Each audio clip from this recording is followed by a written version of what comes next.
Happy Friday, Rick. Good morning and happy Friday. Great. Thanks for meeting me at the cafe this morning, Mark. Good coffee here, huh? Absolutely. And our staff was there early, which was really nice to see.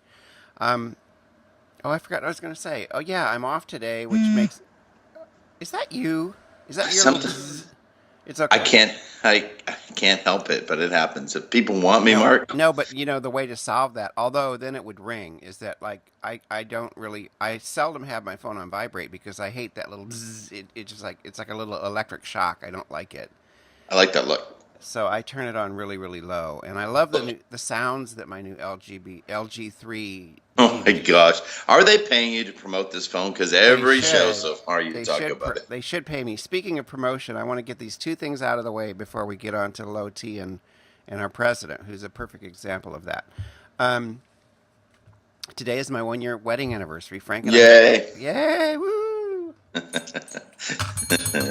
We've been together for almost 8 years, but we got married a year ago last night. So happy anniversary to Frank. Definitely. Congratulations to you both. Thank you. The other thing I want to promote really quickly is my sister, Kathy McNease. She wrote columns for LGBTSR. It's in context, it can be brought up. She taught Chinese medicine for years. She's degreed in it, and she does seminars and sees patients. Anyways, I wanted to put a book of her stuff out, so it's out. This is it. It's called In Harmony with the Seasons: Herbs, Nutrition, and Well-Being. Kathy McNease, diplomat, RH, and the herb goddess of Ojai, because that's what some friends have called her. Anyways, it looks fabulous. Creates. I published it as Made Mark Publishing, but creates. It's coming out through. It comes out through CreateSpace. I'm just waiting for them to get the print edition up on Amazon. The Kindle edition is there now for $4.75, which is an amazing price to pay for this for Yeah. 30 years of herbal knowledge and wisdom. So that's it. In Harmony with the Seasons, Kathy McNeese. Get it now. And review it when you get it, guys. And I know, from our time working with Kathy, how awesome she is and inspiring too. Which leads us to our topic of T cells. No, that was No. 25 years ago. Yeah. What's our topic today? Well, you got the T stuff, so let's start with the low T. Well, I start with it because it is a health issue. Kathy has feelings about it. Cover story of Time magazine a couple weeks ago. It looked like I was on a freaking cover, or it looked like freaking me was on the cover. I tell you, Mark, our bodies are a changing. Times are a changing. And we're talking about testosterone, folks. For those that don't know and anyone that wants to weigh in, go ahead after we post this and give us your comments. But, Mark, my contention is this, and I was talking to a friend last night that's going through it. Everyone around our age set, around the turn of the century, those of us that are we turn of the century at 50? Is that what you would call it? No, middle Well, aged. those of us that are middle aged are going through issues of energy, and that's how this conversation started. So I think for years that we talked about women and their change of life because it was like a woman thing. Men didn't want to own it. But the reality is, in the last few years, men are realizing that we're going through it, and we're finally identifying what it is. But unlike women who are leaps and bounds ahead of us because they've been dealing with this, we're trying to figure out what to do. Do we shove these testosterone supplements in our body? Do we grind up deer antler and eat it? Or what do we do to get our energy back? Or do we just live with Well, one thing we can do is to buy In Harmony with the Seasons: Herbs, it? Nutrition, and Well-Being by Kathy McNeese. She talks about all kinds of stuff. She definitely addresses menopause and sex with the aging woman. But she did a podcast one time, and we talked about low T. It's not in the book, I don't think. But it's not that she doesn't believe in it. Of course, it's real. But she and I agree with her that big pharma for the last few years has had this huge push with Oh, their yeah. drugs for low T, and you've got the guy going, "It's low T, I admit it." Apparently he can't get a hard on, or not as often as he used to. So it's low T, and he's got to take this. What I think are very powerful drugs that I have no intention of putting into my body. And it depends on what I also think too. It depends on what matters to you.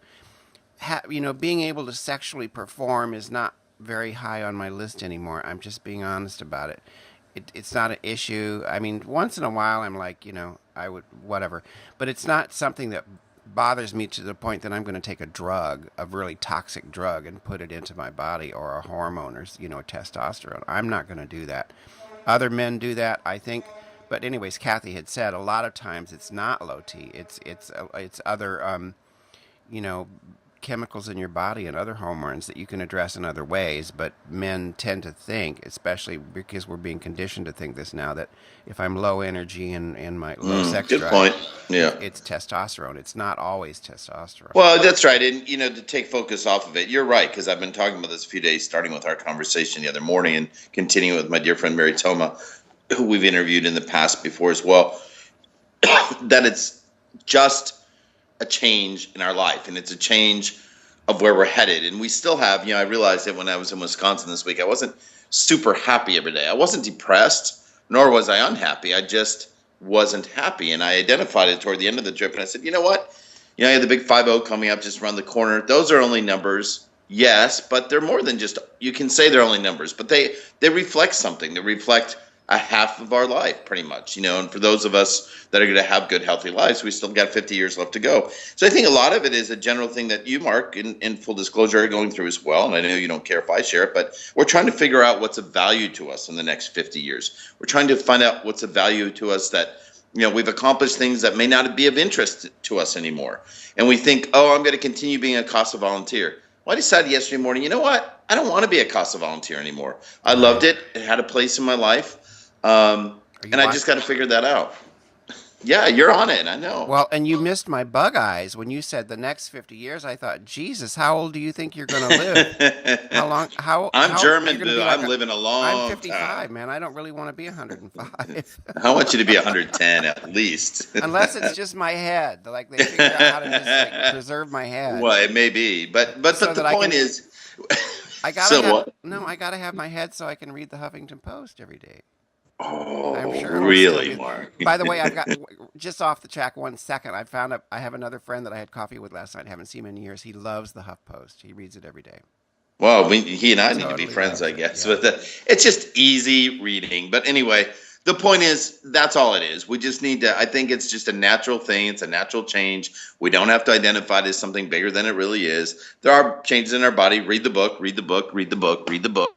Okay, for anybody who saw a little jump there, a little technical thing, we're back on air here. So anyways, Rick, I was going to say, because we could talk about this for the entire podcast, but we won't.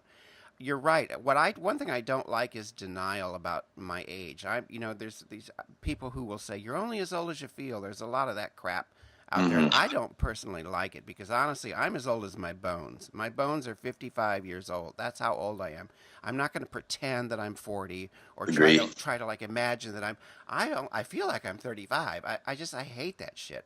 And the older I get, I am aware that I'm running out of time. It's just a fact. It is a natural goddamn fact. Stop denying it. So I've done what we were talking about, and then I'll shut up. I started saying, what am I spending my time doing? Do I want to do it? Do I have to do it? Can I just dump it? So LGBTSR.org. I love doing it for 3.5 years. I'm done. I have other things I want to do. And the same thing with the Age to Perfection podcast. It's not that I don't like it. It's that I'm moving on because my time is finite. And I'm going to spend what I have doing things. I got to work, man. I got to have an income. I got to spend my days right now in an office. That leaves me so much, these other little blocks of time. What am I going to do with it? So there you go. And that's, you preached exactly what I needed to hear this morning based on our earlier conversation yesterday, my conversation with Mary, and this one. You're 100% right. You summed it up. Boy, food was good today. We enjoyed our coffee and our talk. And there's so much more we could talk about, Jim. But sometimes this ice bucket thing, the ISIS thing, there's so much going on in the world. People can get that information and opinion elsewhere. No, but are you ending us? Are you cutting? Well, I don't know what else you want. I needed to hear what you said. No, we can talk more. A couple more things. Speaking of low T and buzzing buzz. Well, she couldn't reach me by a phone, so now she's texting me. Work, Mark, work. I have to do it. I have to have a retirement. Everyone wants me. And now another text because these young kids can't communicate in a few words. Here goes another one. But go ahead, Mark. We'll keep it. Love my job. We'll keep it. Very grateful. Very grateful. We'll keep Go. We'll keep it short. Speaking of low T, Obama, man, he's so lethargic. I don't know that I ever saw him as a leader, but I do not see him as a leader. He's not a strong leader. I don't care what his motives are. He gives this heart-wrenching press conference about Jim Foley, who had his head cut off by these monsters who need to be annihilated, and then he walks back onto the golf course. Now, some people say, "Oh well, that he should," but he's not a leader. I wish we had a leader. I wish we had somebody that I felt confident in, and maybe this is testosterone, but I think fucking Hillary Clinton's got more of it than he does, and I'm just tired of the man. I wish we had one single 6-year term for presidents. That's what I really wish we had. I love it. I love that vision. Yeah, I think he's an ideological leader. I think or an inspirer.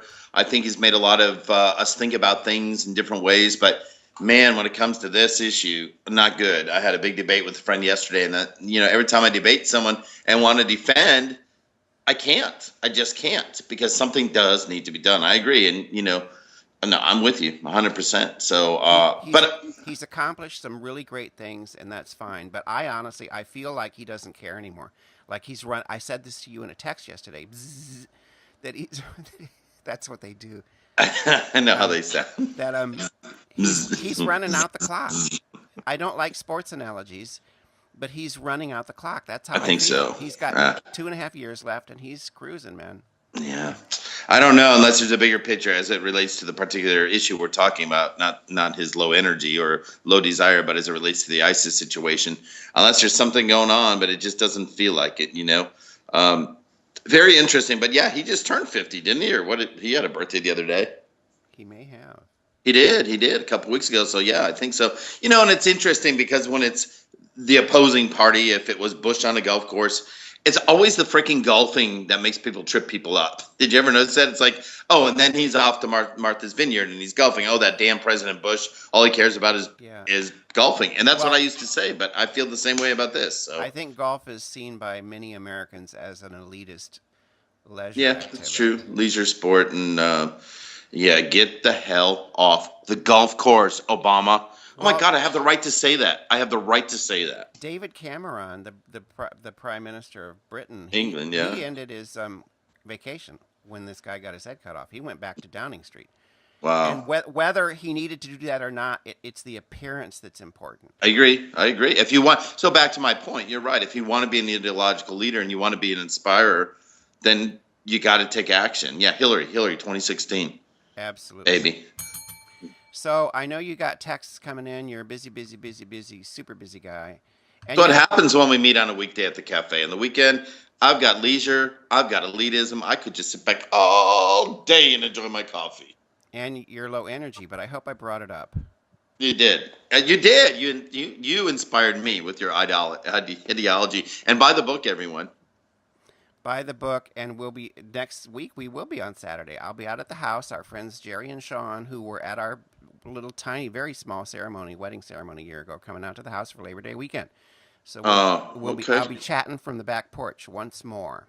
I don't know where I was going to come to New York, but now that I hear that, that's okay. That's all good, because I think I may have a visitor this weekend. But I definitely want to do something on Labor Day. That much I know. You could come to the house. I know. Someday I want to. I really want to. Well, maybe when Chris Christie isn't the governor anymore. We're going to live there someday. Okay, everybody, grab a scone, right. Get your favorite. Excuse me, ma'am. Let me get the check. Ma'am, check, please. Thank you. Nah, oh, my God. It's Hillary Clinton. She's waiting tables. Oh, my God. And it's on the house, Rick. It's on the house. Okay. Oh, thanks, Mark. All right. Thanks all for joining us. Bye. Mark, have a good week. Bye.